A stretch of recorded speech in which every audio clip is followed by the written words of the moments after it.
Big day in the Dome yesterday. 3:25 kickoff. A little extended tailgate time for the black and gold, and a heck of an effort by the Saints to get a victory over the defending Super Bowl champs.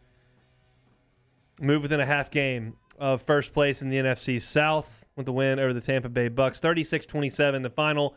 So many storylines to get into, from the crowd noise to Sean Payton to the defense and the mistakes that they seem to force Tom Brady into that nobody else can seem to make, to Mark Ingram's return. But really it all comes full circle, and you look back at Jameis Winston's injury early in that game and Trevor Siemian coming in, and now the announcement earlier today that Jameis Winston did tear his ACL and damaged his MCL. He will be done for the remainder of the season. So it's a situation of where do the Saints go from here. We'll talk about that, but I want to talk about the game first. Jeremy, Tom Brady has played at an MVP level for a year and a half in Tampa. He has been absolutely brilliant from start to finish, except when he plays the Saints in the regular season, where they seem to be able to force him into throws that nobody else makes. Chief among them, the pick six to end the game last night from Williams, who put the exclamation point on it, and LSU, and the Saints win the game. Your thoughts on the Saints' defense against Tampa Bay yesterday? Yeah, they just match up well against the Bucs. That's you look at NFL is all about matchups, and to me, the Saints match up well with them. Obviously, the Bucs, they love their offensive line, but for the Saints defensive line, they love guys like Davenport. You get Onyemata back. Obviously, you got Cam Jordan, so they match up well there. The linebacker, Quan, he played like his hair was on fire yesterday. That was a big addition for them. And then now you mix, Warner and probably the best middle linebacker in all of football, and Demario Davis. And then you put the secondary on top of that with Marshawn Lattimore, just the job he's done on Mike Evans the past 4 or 5 seasons. They just match up extremely well, and they make things tough for Tom. The recipe to stop a Tom Brady-led football team has been the same, and it will be the same. You got to have 4 down linemen that get after him, and you got to have defensive backs on the second end that can play tight press man coverage and stop those receivers from just running down the field doing what they want to do. And you saw the Saints do that on full display yesterday. I thought they did a brilliant job of stopping the run early in the game. Never let Bernard and Fournette and Jones, those guys, get going. Bernard had a couple 15-yarders, but then Fournette was really kept in check. 8 carries for 26 yards. Ronald Jones, 3 carries, 13 yards. Not much there. And then the Saints built that lead, and Tampa said, okay, well, we have to start throwing it. And that's when Tom really started cooking. Hit the couple deep balls, one to Evans, where he finally beat Lattimore, which, we know how well Lattimore's played Evans over the years. And then just out of nowhere, I'll be quite honest, I never heard of Cyril Grayson. I know he went to school right down the street. I know he runs really fast. I never heard of him, but he's wide open. They busted coverage. He scores, and Tampa takes control of the game, and it cut all the way into the Saints' lead. Saints didn't blink, and Trevor Siemian and crew came down the field, got the touchdown, and it's a testament to Sean Payton that he can move parts of this thing, and even when his starting quarterback goes down for the 3rd year in a row, bring in a new backup for the 3rd year in a row who produces and did enough to win the game. Yeah, I think if you're going to give someone that title in the NFL, you got to give it to Sean Payton, the quarterback whisperer. He just finds a way to, bring quarterbacks, guys that you can't think play and get the job done. If you really look at his track record from even Drew Brees, a guy that got traded away and really people thought he wasn't going to have success in this league, he did it. You saw when Drew Brees was out a couple years ago, Teddy Bridgewater come in there, do the job. You see what he's done with Taysom Hill. You can just point time and time again. And even Jameis this season, Sean has done a great job with him as well. Just keeping those turnovers down and keeping them in football games. So I wouldn't be too worried if there's a coach to, have a backup quarterback in there and do a job with him. It'd probably be Sean Payton. Look, the Saints weren't brilliant running the ball yesterday, but they were damn good against that front. They got Kamara, 19 touches on the ground. He scores on a little option. What an unbelievable block by Adam Troutman for about 8 seconds out on the edge to allow Kamara to bobble it, pick it, and then turn the corner and get up the field. And we know Winston had the big 40-yarder. Mark Ingram sprinkled in like we thought yesterday his role would be. He had 8 carries, and he hammered away for 4.5 yards. They got Deontay Harris, the big run. They ran it for 152 yards and 4.8 yards a carry against the defense and the Bucs, whose front is as good as there is in football, and that took some heat off of Siemian, who didn't stretch the field specifically, but he did a good enough job of moving the chains, and they went down and got the touchdown, and they had to have it.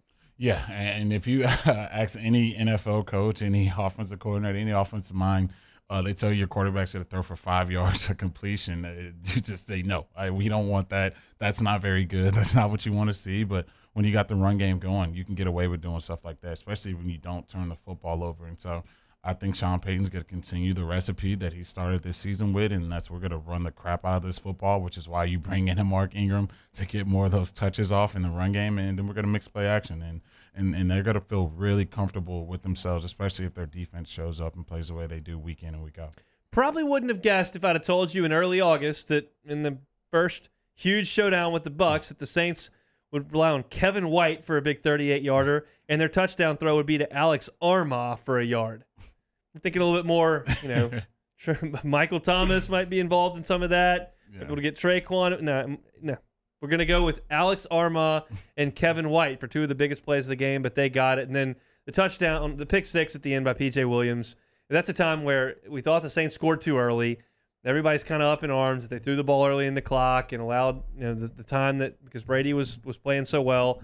And really, there weren't many people that thought the Saints were going to get a stop there. And then a second play of the game, of the drive, they're throwing that over route over the top, and PJ just jumped it and steps right in front of it. And that's just not something that Tom has done really against anyone else. Yeah, he hasn't. Tom does such a great job, especially at that point in the game. Obviously, the most fourth quarter comebacks. I think they had the graphic on the screen. He's just in a different category when it comes to that. But Tom said it after the game. You got to get that ball out just a hair, one step quicker. Mike had a step on the guy, but PJ made a great job jumping that play. If Tom just throws it one step sooner, you probably squeeze that ball in there. He takes a hit, and then you're matriculating down the field. You wait a second longer, and now pick six, game over, and the Saints won a huge divisional game. And so I don't think the Bucs are going anywhere. Nope. These two are going to be battling it out for the rest of the season, especially for this division. I think for the Bucs, they feel like they squandered a huge opportunity for home field. You win that game, you start feeling really good about securing home field in the NFC. Now you're going to be battling it out for the division for the rest of the way here. David Onyemata comes back as a fumble recovery in the game, so you see him come back. Taysom, we expect to be back out of concussion protocol this coming week against the Falcons. But the biggest news from the game outside of the result, Jameis Winston out for the year, torn ACL, damaged MCL. Trevor Siemian comes in. Sean Payton met with the press earlier today. Doesn't sound like that's a guy who's going to go outside the building for a quarterback. They're going to roll moving forward with Trevor Siemian, Taysom Hill, and Ian Book, who's remained on the active roster. They have not want to subjected him to waivers. They have kept him around, and he's going to be around. So that's what they're going to move forward with. Sean Payton went undefeated with Teddy Bridgewater a couple years ago. They played well enough to win some games with Taysom Hill last year. Now they're going to have to go to the backups again. Trevor Siemian's a guy who's played a lot of snaps in this league, not really since 2019, but has played a lot. When you say, look at this, Jameis is out, I'll kind of leave it open-ended. What does it mean to you? Whether that's who they should go to, what it's going to look like, what the team can be realistically expected to do moving forward?